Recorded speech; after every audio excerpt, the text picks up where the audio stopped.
Hi, I'm Megan. I'm Colin, and this is Pet Sitter Confessional, an open and honest discussion about life as a pet sitter. Brought to you by Time to Pet and Pet Perennials. Jen Adamo and Christina Ranaldi are two twin sisters in pet care. Today we discuss how they've learned and grown together to solve problems and meet their clients' needs. Jen and Christina share their experiences hiring and managing staff and what it's like learning from our own mistakes. They talk about giving grace and understanding issues will happen while supporting your team. We also discuss the importance of learning from others and a little bit about sibling rivalry. Let's get started. Thank you so much for having us. My name is Christina. I run the Scruffy Puppy in Monmouth County. Hi, I'm Jen, and I own Jen's Happy Pets, and I provide care to Hunterdon County and just a little bit of Warren County in New Jersey. And if people are listening to you going, your voices sound very similar, it's because both of you you're in fact twins in pet care. We are womb mates. So how did you both find yourselves at running pet care and dog walking businesses? Well, I do believe that we've always had a real passion for animals. From the time that we were small children, we were always playing with the neighborhood cats and, playing with the frogs in the creek. And just as we grew up around various horse farms, and we did a lot of volunteering at the shelters and, at therapeutic riding with the handicapped, we really had a great ability to learn from other people. And, and we just realized how much we absolutely loved caring for animals of all kinds. I mean, we've pretty much taken care of anything from goats to ducks, hamsters, horses, dogs, cats, pretty much everything in between. Yeah, for sure. We've definitely nursed a lot of sick kittens and little birds that fall out of trees. But yeah, both of us have had many different volunteer opportunities or jobs where we have worked with animals of all kinds. So yeah, it just made sense that the two of us both got into the pet care industry. For sure. Jen, I know you have background and experience in an animal hospital setting, and Christina, you have experience with groomers and have experience with that side of the business. How do your backgrounds in those influence how you run your businesses today? Oh boy. Well, I would say just the overall experience of having so many years working with animals, whether it be me working, in the veterinary field, as assistant to any kind of surgeries or emergencies, and Chris doing grooming and whatever else she was doing. Just the many years combined of doing all these different things has just allowed us to really be able to read the animals. We can read them. We can anticipate if there's going to be a problem, if the dog is nervous. We can also anticipate any issues that may arise. We know the questions to ask. If we go into a client's home and we're meeting them for the first time, it's not just, hey, where's the leash? It's those important questions like, is your dog, going to bolt if they see, another dog? Do we have to make sure that the collars are tight? Or is there any issues with bee stings or anything like that? So essentially just all of those experiences have allowed us to have such a great understanding of the needs of pet care. And the needs of our clients. Yeah, absolutely. Make sure that those animals are well taken care of and preventative measures in place to, prevent any issues or problems from happening. Yeah, I love how you started off by talking about just knowing what to look for. And I think those kind of skills really go overlooked a lot of times, of just being observant of the pets in our care, both during the meet and greets and how they're interacting with their owners. And then whenever we're there, a lot of times we're with the pets every single day, or we're with them really frequently. And it's on us to be looking for small, subtle changes that an owner may overlook. And then that next step is we've got to communicate with the owner about things that we're seeing and how things are changing. Absolutely. Oh, yeah. There's many times that the owners don't notice something that we're noticing and pointing out, like whether it be a small lump on the dog that may need to be checked out, or, something looks a little funky with the eye. But, and because we both have a decent background and experience, we're able to provide a lot of insight to owners, whether or not this is something that's concerning or it's just maybe an old age type of a deal, How do you communicate those things to a client? Let's say you come in, you find a dog and you notice a lump developing on it. What kind of wording or what kind of way do you tell a client that you've seen something that might be off, but you're not sure? Well, you know what? I definitely love to have a phone call with my clients if it's something that I feel warrants a phone call. So it really depends upon the situation. If it's a lot of times, even the client will reach out to me and say, hey, there's a little lump. Can you take a look at it? And even while I'm there at the pet visit, I will take a look at it and send pictures and let the client know what they can do for it.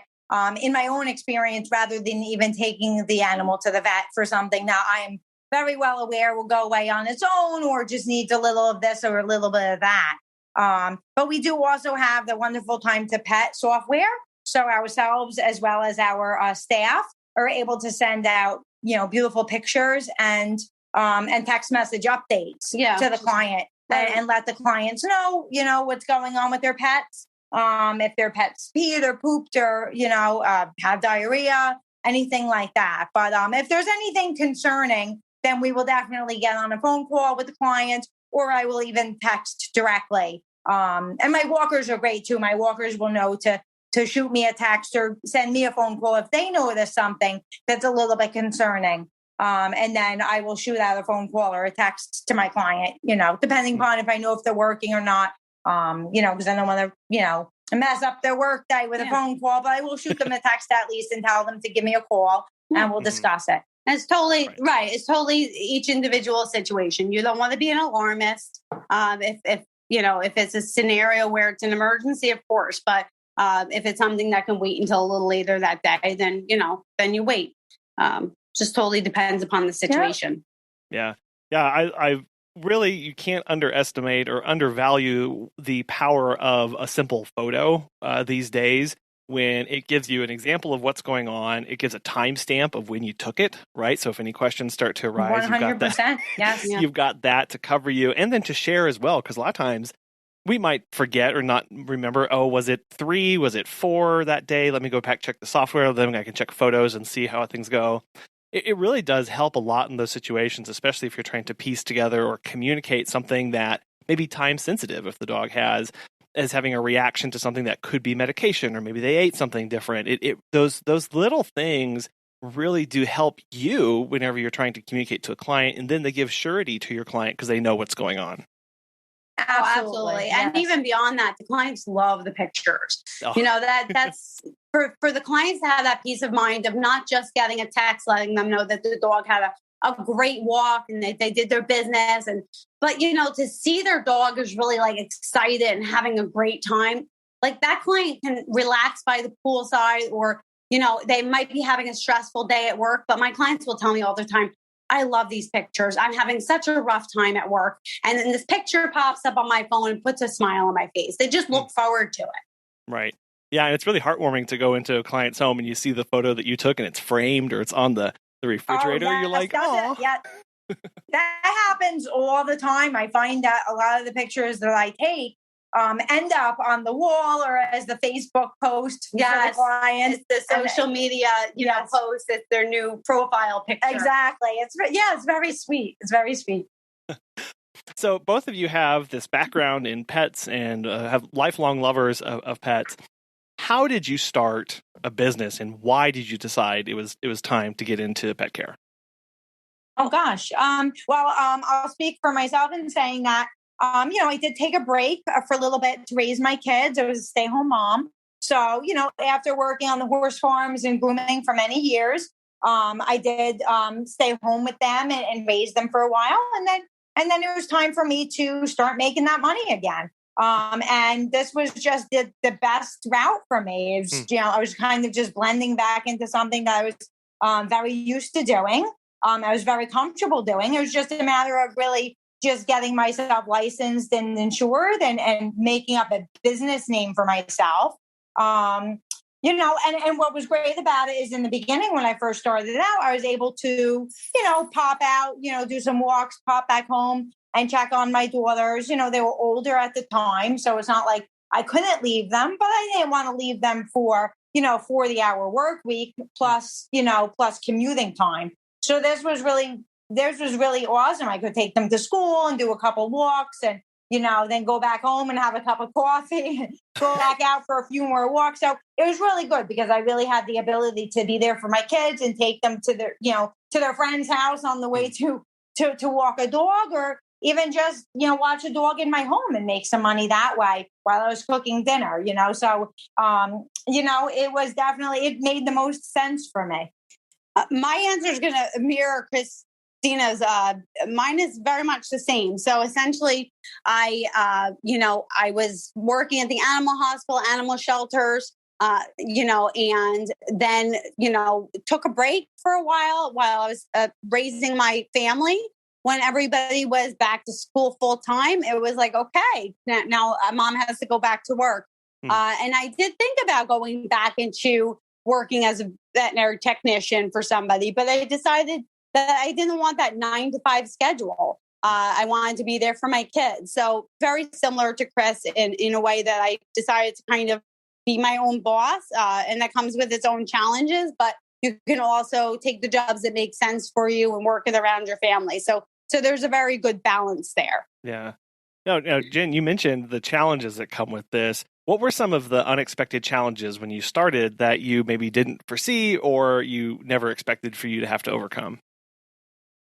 Well, I would say when I first started out, it was just me. I started out small. It would take some walks, and then, those people would tell their friends, "Hey, Jen's great." And it was so great. And I would be like, okay, I'll take one more. Okay, I'll take one more. And then it got to a point that, my schedule got very full, and I was working a lot, but as much as I was working, I could never fulfill the amount of hours that my clients would have really liked.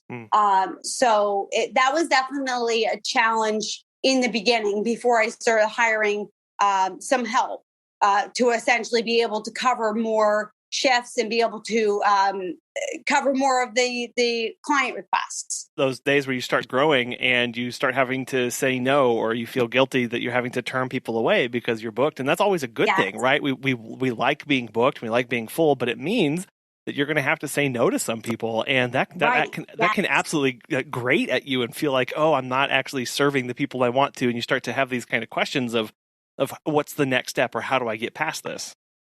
Exactly. I think that really puts you in the position of, you have to make a decision one way or the other. You're either going to turn these wonderful clients away, or you are going to step it up and, be brave and hire your first pet sitter to help you out. And I will say that once I finally decided to hand over the reins and, hired my first pet sitter, and she's just awesome, and I never have to worry about her. She's always where she needs to be. Then, you know what? It's a great thing because now I work a little bit, in the business. I work mostly on the business. And, and now my pet sitters, do a fantastic job running around and doing everything that I used to do. Actually, before I hired my first pet sitter, the reason why I ended up hiring someone is I broke 2 bones. I broke my finger and my shoulder blade.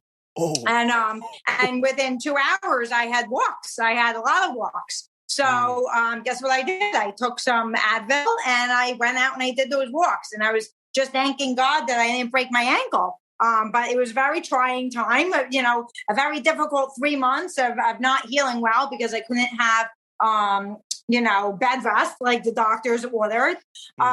So, after hobbling around, for 3 months in casts and, I finally said, this will never happen again. And the next time I break bones, I will have pet sitters, but not a single visit was missed. I did all of my pet sits. And I was very, very busy. I had like 14 houses a day.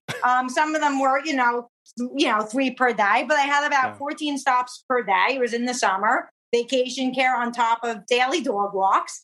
So it was it was a come to God moment of, I better make a decision. And I wish I had made the decision before I broke the bones. But, really sometimes your hand is forced a little bit. But Right. now I don't say no to anybody unless they're out of our service area or it's a client that might be a little bit too difficult for our walkers to handle. An aggressive dog, we don't take those. But other than that, it's great. It's great having a team of people that can really help us out. And, I went to the beach the other day and yes, I still checked it on my phone, periodically. I'm a little bit obsessed with checking, but I was on the beach and I had a good time and my staff was running around and doing the walks for me. So it's nice to have a little bit of time for yourself. Absolutely. Nobody can continue working 7 days a week and be able to provide the great quality care without having some breaks. So having a team essentially being able to cover all those shifts, you're, providing great care to your clients. You're not burning out, which means you can provide great care to your clients. Exactly. And then your walkers and sitters also get a break too, because then we have backup sitters for the sitters. So, if they want to, take a day off and go to the beach, we have another great, pet care provider. They'll come in and take care of the pets. Right. Christina, what bones did you break to convince you it was time to hire? Or did you have a different hire? Well, Chris is the one that broke her bones. Oh, sorry. Okay, so Jen. Sorry, sound a lot alike. So Jen, I didn't break any bones, but I did get to a point of my kids essentially just, Mommy, you don't love us anymore. It pulled at my heartstrings. Right. Trying to explain to little ones that working is loving them, of course, but there's got to be that balance. So for me, it was just essentially wanting so badly to provide the amount of visits that my clients wanted, but also wanting to be with my children and having to take a step back and say I can't always do these weekends visits, or I may need to take a day off because my kids have a tea party at school that I want to go to. So now instead of having, one or the other, I can have my time with my kids, but the clients can also have their pets cared for. So it's a win-win. Everybody wins. Have you heard of Time to Pet? Dan from NYC Pooch has this to say. Time to Pet has been a total game changer for us. It helped us streamline many aspects of our operation, from scheduling and communication to billing and customer management. We actually tested other pet sitting softwares in the past, but these other solutions were clunky and riddled with problems. Everything in Time to Pet has been so well thought out. It's intuitive, feature-rich, and it's always improving. If you are looking for new pet sitting software, give Time to Pet a try. Our listeners get 50% off your first 3 months by visiting timetopet.com/confessional. What makes a good staff member for you when you think it's time to either bring somebody else on or expand into a different area? What are some of the characteristics that you look for that fit with how you operate and your reasons why you're in business? Well, definitely attention to detail. One of the things that I do when I first post out a help wanted to the ad is at the bottom of the description of the job. I will say, please call or text, and I'll put my phone number to be considered for the position. So to be honest with you, that really weeds out about 98% of the applicants. And I get a lot of applications, but that weeds a decent amount out already. So just attention to detail. And all of those people just clicked on apply and they didn't even read through my ad enough to see that they had to phone call or text in order to be considered for the position. So that's the first thing that I do.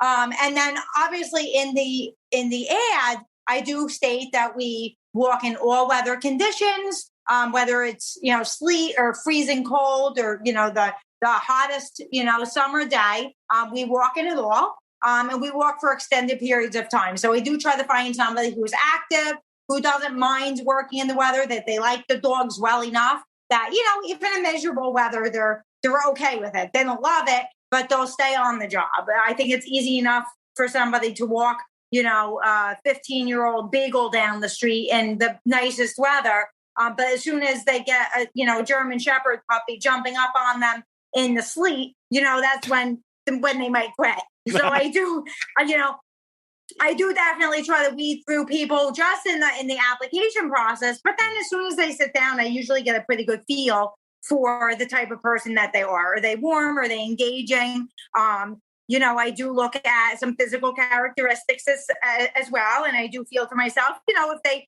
take care of themselves enough, where I feel as though they are presentable enough for the meet and greet with me, the interview, that then hopefully they'll be presentable enough for the clients, because ultimately the clients are hiring us, but they're also hiring our pet sitters. So I do want to make sure that they are, they're representing our company in a good way, for sure. There's definitely those lines there, but yeah, just like Chris said, you want somebody who is, of course, great with animals, not just dogs and cats, but we get a wide range of different types of pets that people need care. But, they not only have to be loving with the pets, but they have to be people, because we're greeting with the people first. And without essentially getting in their front door and having that good repertoire with the client, they're not going to want us back to care for their pets. So having great people skills on top of animal skills is super important. Like Chris said, detail oriented. Yes. Our clients want their pets cared for in a very specific manner. Every single one of our clients have detailed instructions that they want carried out to a T. And that is the kind of service that we provide. So essentially, if a pet sitter comes in and they're not reading the details first and they're giving the wrong medication, that would be a disaster. So having somebody who's really going to take care of the client's pets, they're going to take care of the client's homes, maybe do those extra little things like water the plants. If they step inside the home and there's a little mud, make sure they clean that off, wiping off the dog's paws. Just all those careful details that show our clients that we care about their pets. We care about their home. Like Chris said, it's one of those things, just the smallest detail. I do the same thing. I'll post an ad and, I'll say, please don't comment questions on this post, whether it's a Facebook post or whatever, please just reach out directly. So when people start commenting on the post, I immediately say, this person already just started out and they're already not impressing me with their details, Right. It does. It gives you that first little peek into their personality. Exactly. Or how long it takes them to return a text or a phone call is the next step. Before you even sit down for an interview, you can tell a lot about a person by how quickly they respond. Are they interested in the job? Because it doesn't seem that way if it takes them, 2 days to respond to a simple text. Right. Absolutely. So we try to filter them out a little bit before we sit down and do that meet and greet with them, a first initial interview. And then I usually bring them here with my crazy dogs and try to, harness them up and take them for a walk, and I'll walk with them and just make sure that they are comfortable handling 2 dogs of different sizes walking down the street. And, it gives us an opportunity to chat a little bit more about life and see what they're looking for out of our business and why they're looking for work and how long they plan on staying. And obviously we hope that it's a good fit, but if it is something where we feel like they're not the best fit, it's best to just go off of our first initial gut reaction. I feel that both of us have made the mistake of hiring out of absolute need, where we felt to ourselves, okay, this person's a nice person, but there's a little something that we just don't like, but we're going to overlook it. I think we've both realized that you cannot do that. You have to hire off of absolute instinct. Yeah. If you really absolutely love the person, you can hire them on the spot. And if there's something just nagging at you or bothering you, just let it go, because it's going to only bite you in the rear end afterwards.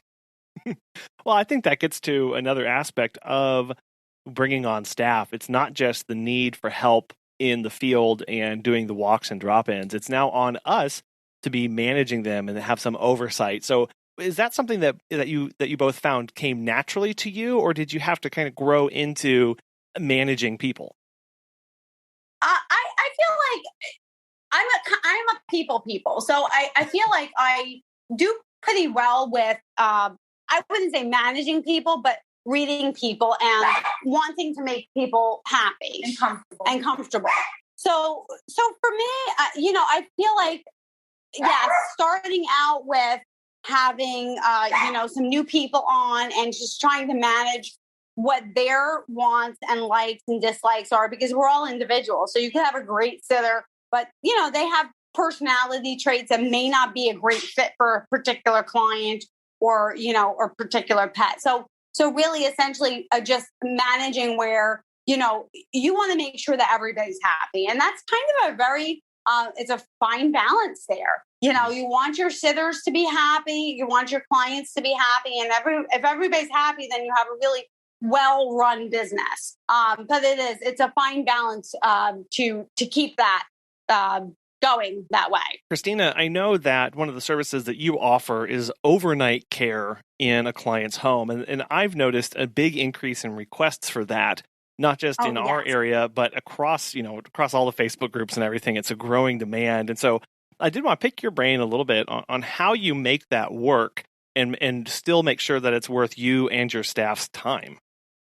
Sure, absolutely. Well, I will say that I seem to be priced a little bit higher than some of my competitors, but that doesn't bother me too much because I don't have tons of staff. So I have currently 2 people that will do overnights for me. So they certainly, the client certainly does have to book in advance because I may not be available, and we will obviously offer other services as well. But, with COVID shutdowns, a lot of people have adopted dogs that maybe haven't had dogs in the past. Maybe they don't have tons of pet experience. And also just the pets have been very used to the client being home all the time. So now there's an anxiety on the part of the client and an anxiety on the part of the pets to have somebody there almost 24/7. Now, I would say that most pet care providers do not offer 24-hour care. That would be very, very expensive and time consuming. So usually it's a few visits per day. And then if someone does offer it, it's overnight.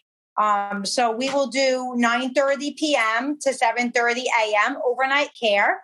And that does cover the late night visit and the early morning visit, which would, of course, include fresh water and feeding if needed, as well as, backyard playtime or, walk up the street in the evening when you get there and then in the morning before you leave. And then the client can decide how many stops throughout the day they want to add to that so that way their pets are comfortable and happy.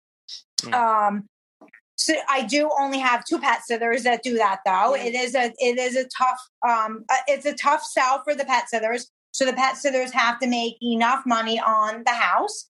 And it depends. I mean, sometimes they want to be in their own house at night. Yeah. So I think it does. It's a tough market. But I do think that. Let me. I would say, I have the same issue. I have, a few more team members than Chris does right now. But I only have a few that are willing to do overnights. And most of that's because, a lot of my sitters are like me, middle-aged women with kids.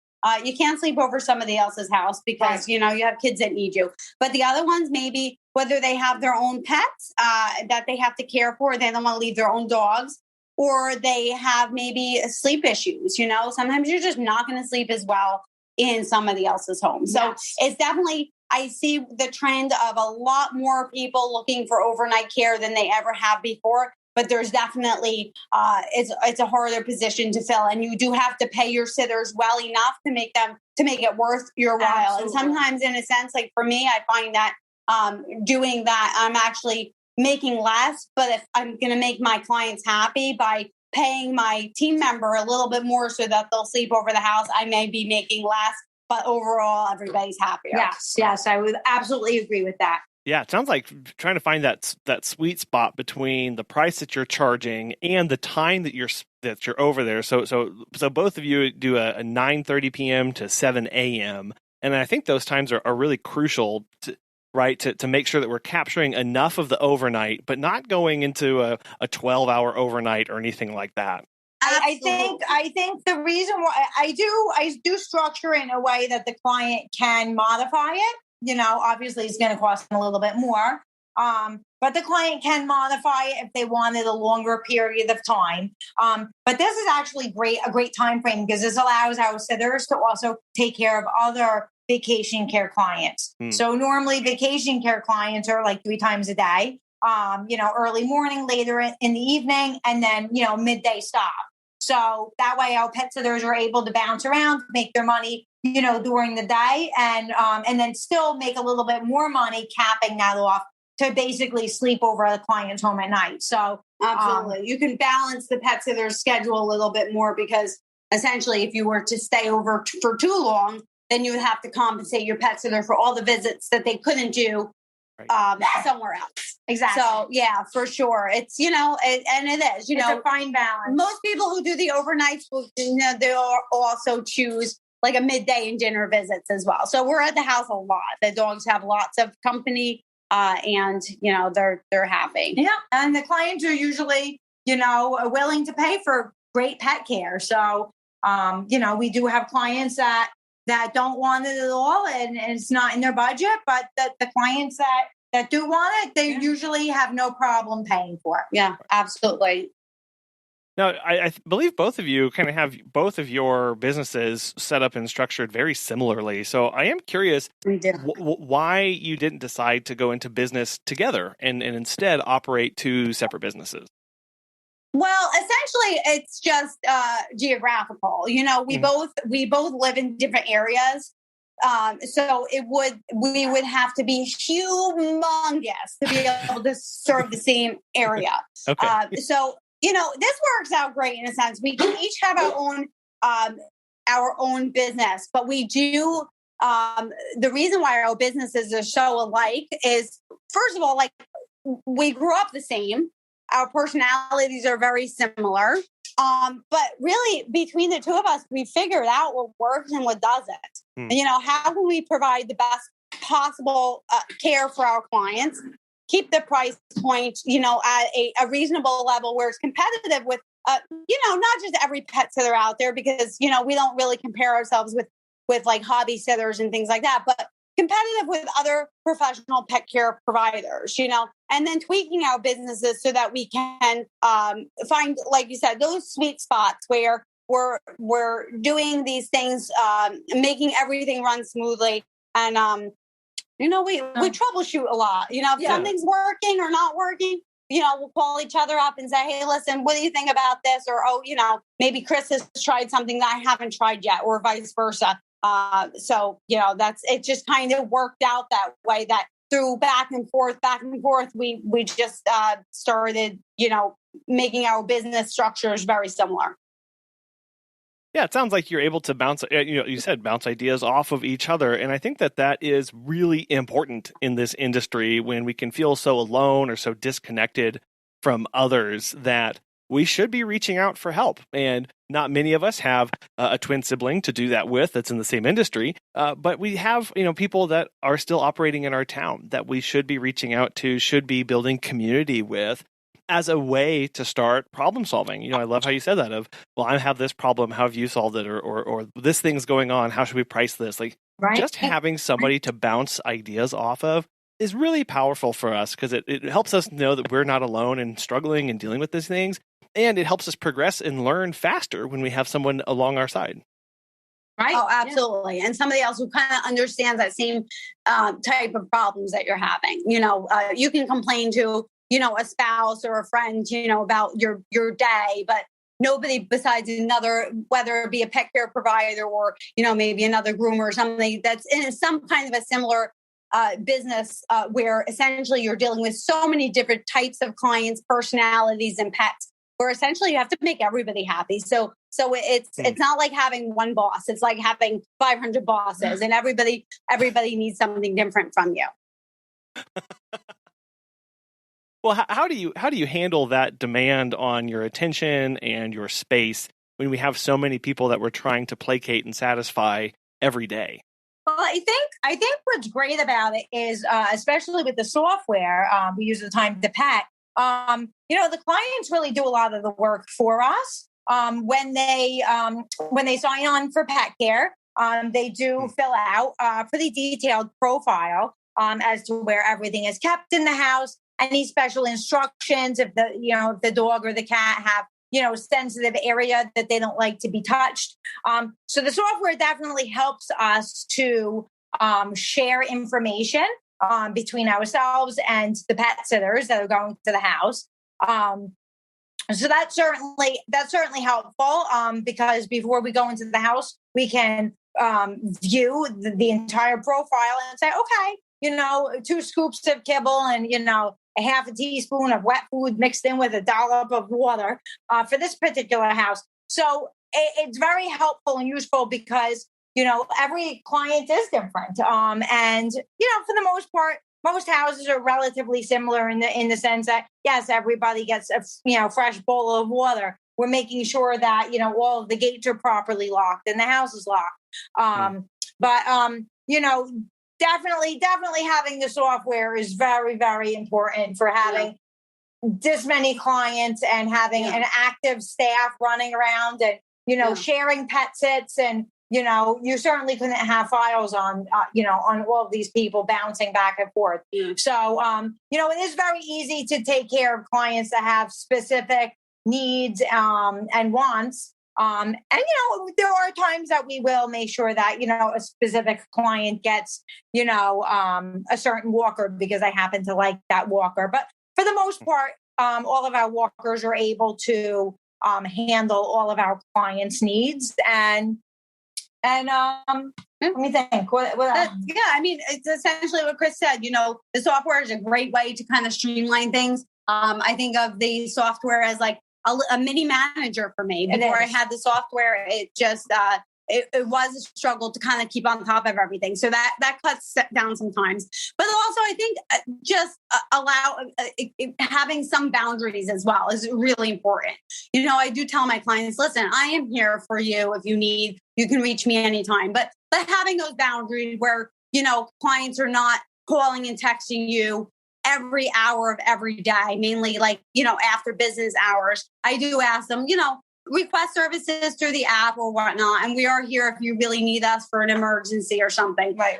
But yeah, definitely you gotta have some boundaries with not only your clients, but your, pet care providers that work for you, where everybody kind of knows their role and what is expected of them. Those boundaries are so critically important to not just our mental and emotional health, but as you said, as our staff as well. If we have staff, making sure that they have proper boundaries set up around them. And that's kind of like, I guess, part of our job as managing and overseeing them is structuring it such that they have that and they have space in their days and they have those levels of communication and support that they need. Right.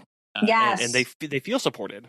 I feel support is very, very important. An example I have, like one of my great pet sitters, the other day, she called me up frantic at 7:00 the other morning and said, I locked my key out of the house. And she was actually an overnight sitter. And she's like, I locked myself out of the house. I don't know what I'm going to do. I'm like, and sometimes you just need someone to just like ground you a little bit. Be like, okay, breathe. It's okay. And just, going through everything. Okay.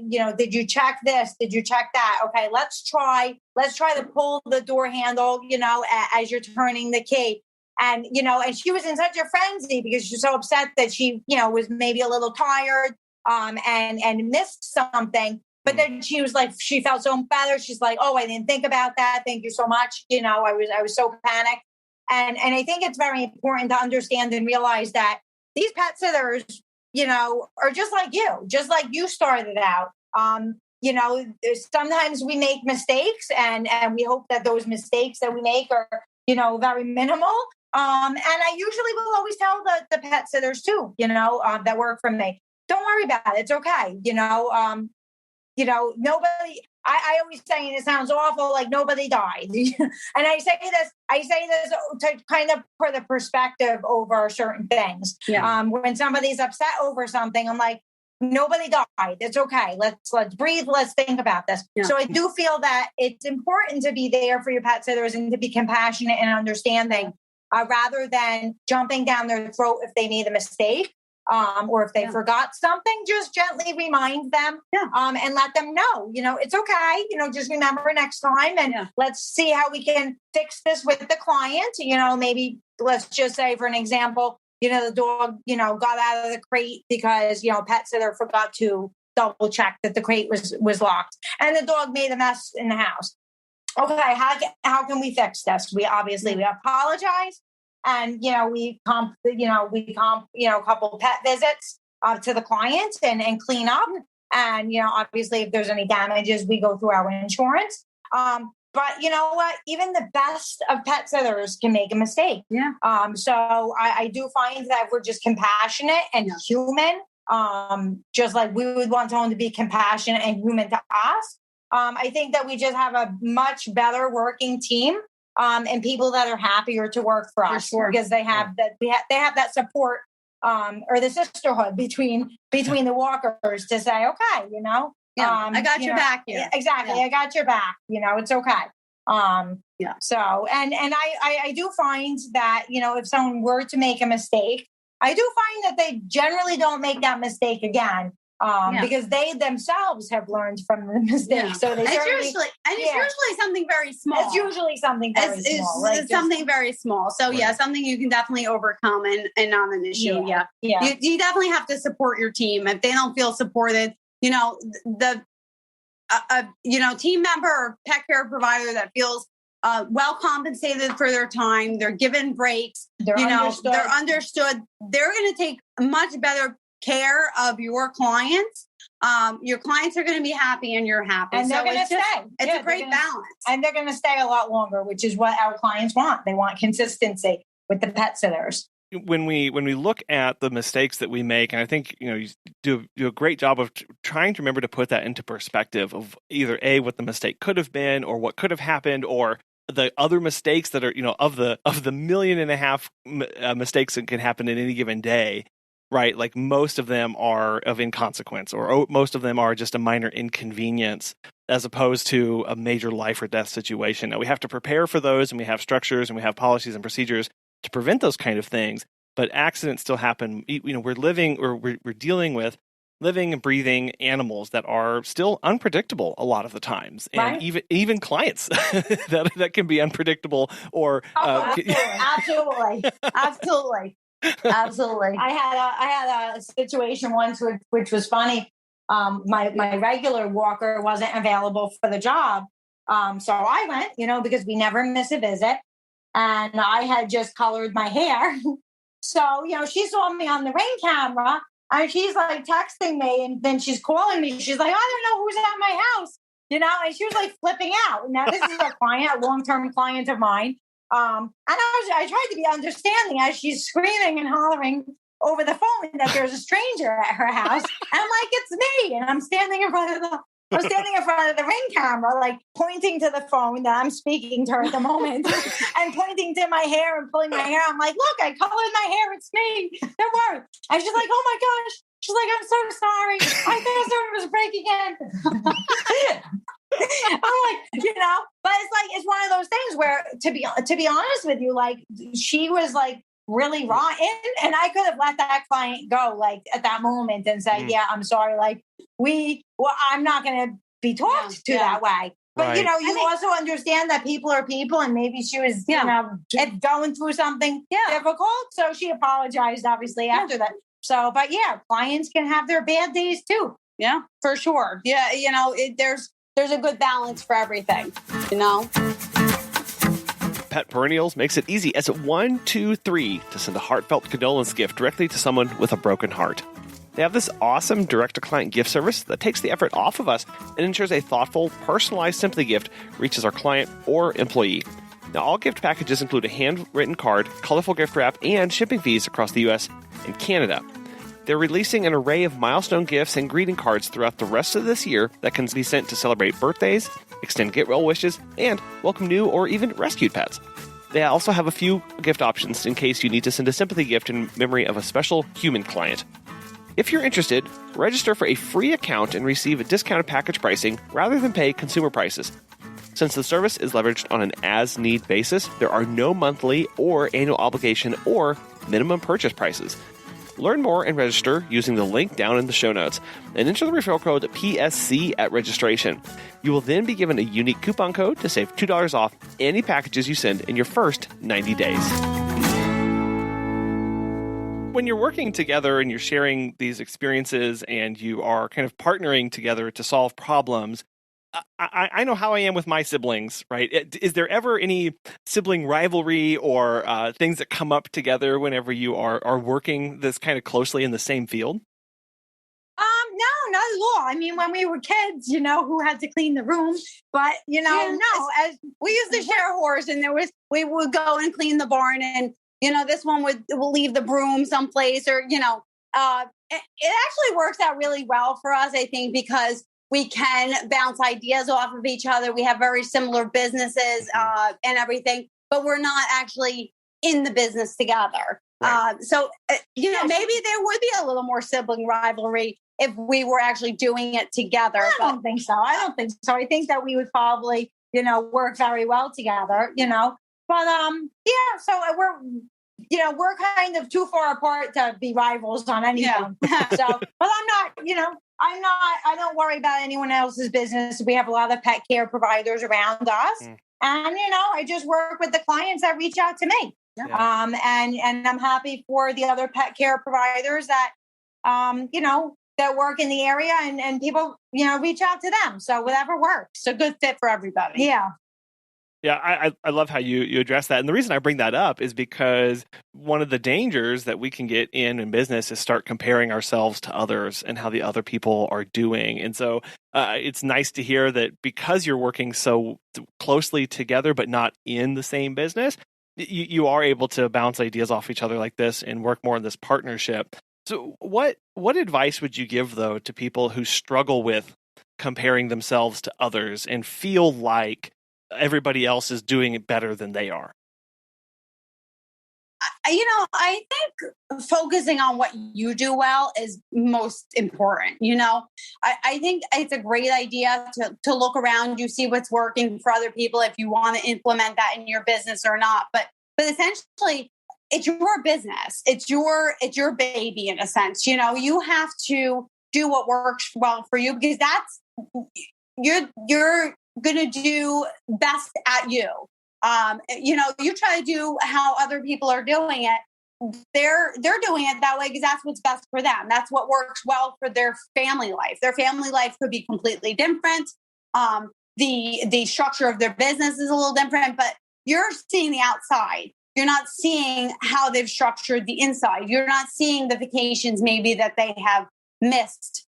Or the way that they're advertising or what they're spending on advertising or whatnot. So when you start comparing yourself or your business with others around you without actually seeing in depth how they're even running their business, it's just a bad idea. Yeah. You're just going to get all these bad feelings without even understanding how the differences are going to work for you or work against you. Right. You're better off just being confident in your own abilities, working off of that. And, people see your confidence. People see that, what you're doing or what you're, doing well is what they want.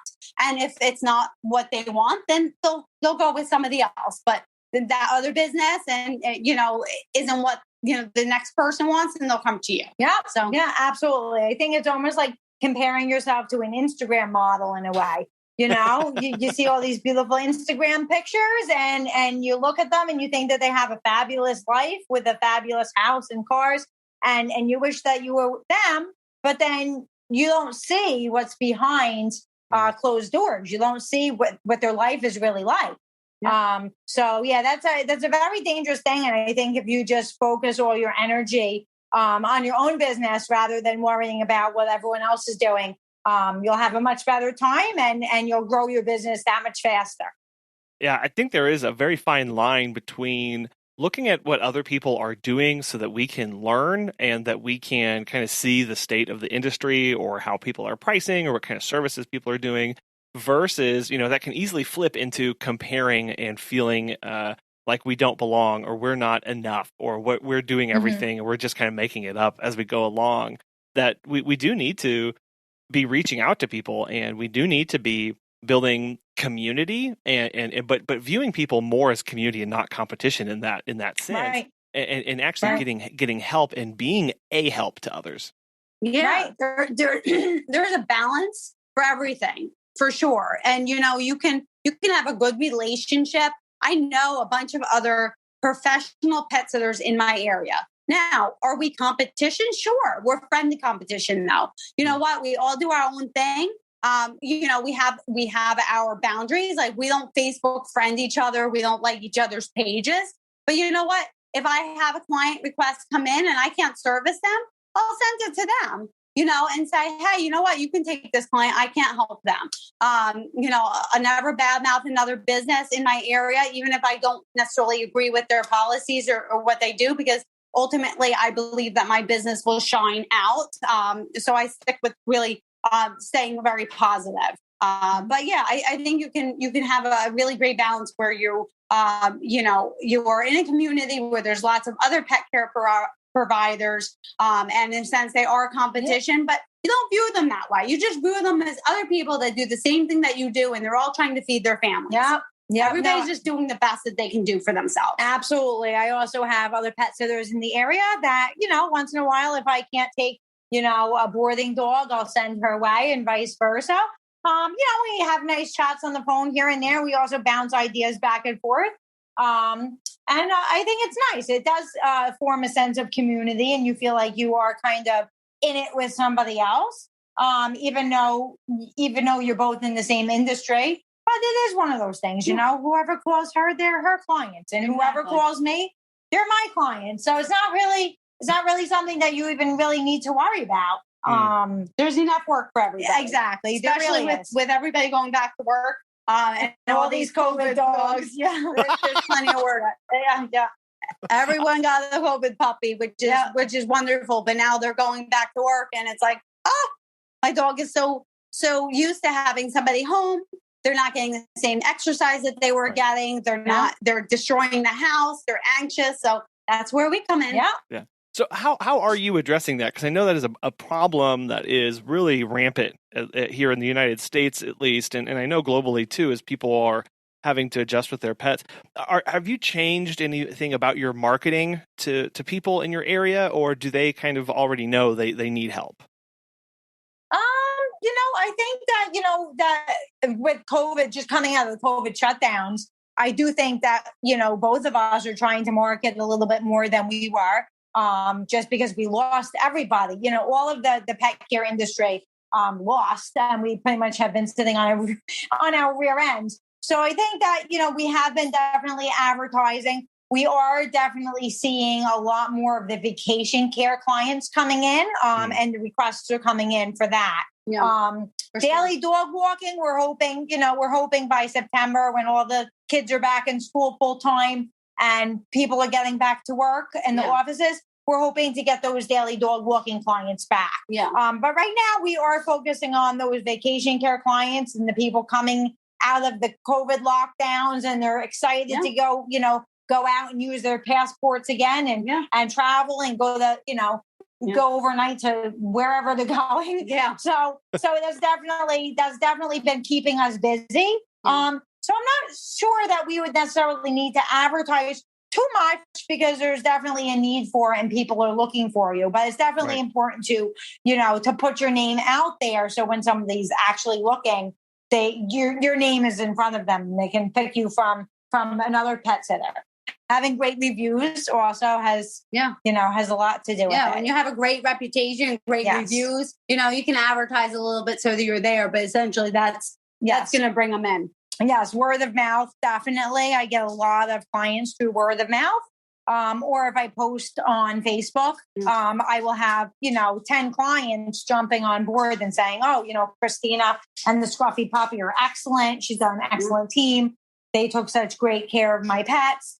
So that in itself is advertisement, because even if someone doesn't need you right now, they're going to remember your name and call you in the future and say, hey, you were advertising on, the local Facebook page. Right. And I saw a lot of your clients, talking great about you. I'd love you to come over and meet my pets and take care of them. So I think just having, very, high quality of pet care goes a long way. And after a while, people recognize that and just pass your name along. It's a reminder that we need to be focusing on this delayed gratification when we're thinking about advertising and word of mouth, is especially many people I know, for at least just from our personal experience, they first came across our name 6, maybe 7, 8 months ago, and they just kind of put us in their back pocket because they weren't traveling. And then now all of a sudden they're wanting to go places, they're needing us. And so it's this kind of all these people were finding you in the background and kind of filing you away. And that happens constantly, right? People are constantly looking for these things. And even though they don't need you tomorrow, although that happens sometimes, these vacation clients, that's a few months down the road. And so it may feel like sometimes we're wasting our time when we're putting things out there, we're advertising, we're asking for these reviews. It may not feel like it's going anywhere, but it's all happening in the background, right? And people are finding you, and then they're going to reach out when they need you. Absolutely. Yeah. I am seeing a lot of that, actually. I always ask a potential client when they call me initially, or they message me or email me, hey, how did you find me? Because I want to know what avenue is working for me. So they'll usually say, oh, I picked up a card at the local bakery, or, leave my business cards around, or, oh, I met you at a vendor fair that you did, or my neighbor told me. So I gather that information. Where did you find me? But many times people say that they found me in a lot of ways. One time they maybe saw my sign somewhere, down the street, and they didn't think of it again. And then they saw me again, at a fair, or they saw my Google ad. So essentially it's like those touch points, they've seen me in a couple of different places. And then now when they've seen that recommendation on Facebook or next door, they're like, oh, you know what? I have seen her cards around. Yeah, she's an established pet sitter in the area. I've heard her name brought up many times. So it is one of those things. You're right. It's like somebody you'll hear about you, or you can give a card to somebody a year ago at the gym. And that happened to me recently. I gave somebody at my local gym a card a year ago. They never called me. And then just recently they're like, hey, I had your card. Do you remember me? And I did. But you never know. They had that card sitting on the refrigerator for a year before they called me. But they didn't have a need before then. Absolutely. Now, you guys have been in business for a while, and so I'm curious, maybe what are some of your favorite resources or favorite tools that you wish more pet sitters and dog walkers knew about and used? Favorite resources and tools. Well, I would say, the internet is great for, any kind of, if you have an issue or, problem to solve, you can go right on the internet or go right on Facebook groups. There are a lot of Facebook groups for other pet sitters. So, if you don't have an idea for how to solve a problem, it's there. I think software for your business, huge thing. Like, before I was using software, I was so squeamish about the extra fees, and learning the software. And it was a learning curve. But, I think if I had started using these tools sooner, my business would have grown even more earlier. So that's something kind of, a tool, that, I use. But yeah, just different avenues of advertising and whatnot. I do feel like Facebook is great, because Facebook is a free way to advertise. And really, like Jen said, passing cards around, always keep cards on you, no matter where you go, car wash or, Costco, wherever you go, because I do pass my cards around. And like Jen said, you may not hear from somebody for months. But then they pop up and you're like, oh, wow. Okay. I was disappointed that I didn't hear from them in a couple of days, but here they are. And they could turn into one of your best paying clients. So it is one of those things where you have to be patient and just keep, watering that garden, and eventually it's going to bloom and you're going to be very, very happy. Always just keep a positive attitude. Sometimes it can get tough, but just keep trucking through and do a great job with your pets, and making sure that you don't lower your standards. at all, even though when it's tough and you're rushing around and, have a lot of pet sits to get in, you make sure that you're at that house for the amount of time that you're supposed to be there, and double check, because excellent pet care is where people are going to recommend you. Yeah, absolutely. And one of the things too is like not just the tools for advertising or getting your name out there, but just tools of the trade, things that like are important to have. Extra leashes in your car, extra equipment in case you can't find something at a client's house or something breaks. Having a medical kit in your car. You never know when a dog's going to step on a piece of glass or something's going to happen. So those are important things to have, like kind of tools of the trade, just having, medical supplies on hand in case of an emergency that you can, prepare a wound before you bring the dog to the vet, having extra equipment in your car. Those are definitely huge pluses. And, sometimes you just come across a dog's running in the road. Yeah, that happens often. It's pretty often, actually. Yeah. It's nice to have that extra leash, extra treats in the car. Yeah. And then for me, I do recommend to the women that work for me is to have some kind of protection with them, whether they have a little, a spray, something to spray, or a noise alert or something like that they can keep with them when they're walking for safety, because you never know, there could be an aggressive dog that comes after you when you're walking, or a person that's maybe dangerous. So it is important to have some kind of pepper spray or some kind of protection that way. So another good tool to have if you're a pet sitter. Yes.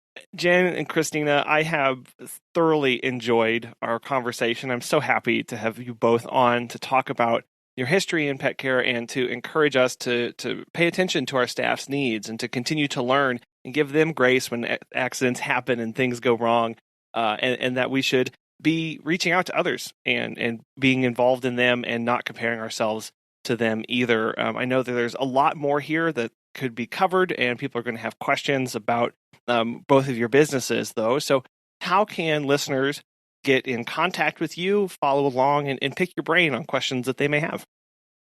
Oh, well, absolutely. We absolutely enjoyed our time here as well. It was great. Thank you so much. Yes. If anyone needs to reach me, Christina at the Scruffy Puppy, I'm in Monmouth County. They can reach me by phone, 732-520-0454. That's the best way to reach me. I always have my phone on me. Or they could check out my website, and that is scruffypuppypetcare.com, or just Google the Scruffy Puppy in Hazlet. And you can email me from there, or you can fill out a new client form, and I will get back to you very quickly. All right. And if you want to reach Jen at Jen's Happy Pets, same thing. I always have my phone on me. Not always a good thing, but it is for business. So just give me a call at 908-528-6253, or give me a text, or you can always email me. My website is jenshappypets.com. It's Jen's Happy Pets with one N. So you can find me there, send me a quick email, and you can also fill out a new client form, and I'll be in touch shortly. Wonderful. And I'll have links to all of those and some of the other things that we've talked about in the show notes on our website. The listeners can click right to them. Again, Jen and Christina, it's been a real pleasure. Thank you so much for coming on today. Thank you so much for having us. It was fun. Thanks so much. Do you learn well from your mistakes? I know it usually takes me about 3 or 4 goes before it finally sinks in.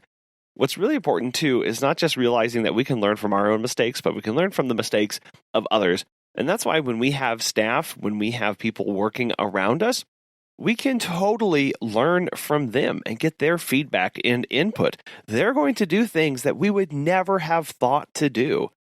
And then also learning from those other businesses around us. And as we discussed on the episode, there is that insanely fine line that goes from learning from others to comparing ourselves to them. We should never be comparing somebody else's middle or end to our beginning, and recognizing that everyone is on their own unique walk and their own unique stage in life and in business for their goals and for their reasons and their purposes, and that we should not confuse our own goals and objectives with somebody else's.